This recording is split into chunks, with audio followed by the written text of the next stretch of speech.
celebrating our 25th year's anniversary. Free set na ba yung hanap nyo tulad ng anniversary, birthday at iba pang okasyon? Masarap na food na affordable price. Dito lang yan sa Baguio, ang Generation Y Cafe.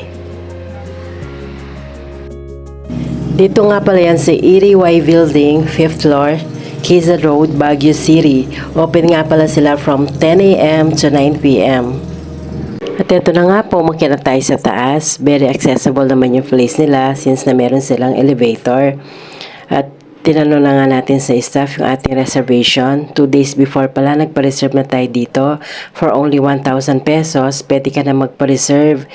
Wala namang minimum order dito, so i-deduct na lang yung 1,000 sa mga bill out nyo. At ito pa yung nagustuhan namin, pet friendly sila kaya sinama na namin si Miyuki. Ito nga pala yung setup ng sa amin since na anniversary namin, 25 years anniversary, silver.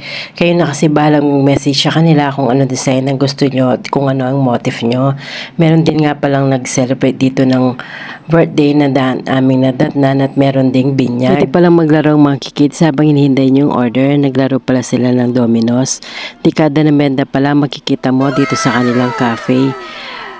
At pwede kang kumuha dito, yun nga lang balik mo sa kanilang pwesto. Halos relate na relate talaga kami, lalo na yung anak kong panganay sa mga kung anong meron dito sa kanilang cafe, lalo na itong TV. Dati kasi yung mga TV noon, yung bulky pa sa loob, sa likod wala pang LCD. At itong kanilang mga laruan, yung mga PlayStations, yung mga family computer, meron ng anak ko noon na kanya nilalaro.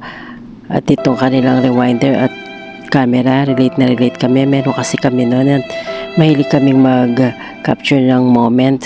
At lalong-lalo na itong bike, meron kasi 3-wheeler yung anak ko noon. At eto na nga, dumating na ang aming order.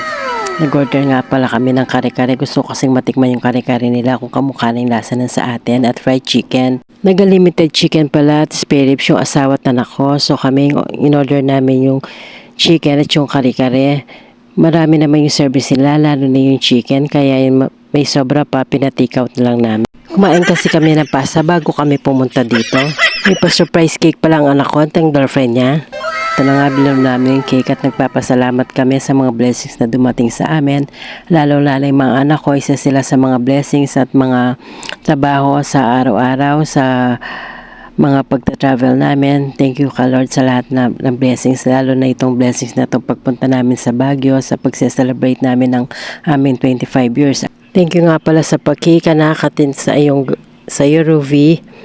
At after na nga nito, umuwi na kami kasi nakita namin napaka-heavy ng traffic.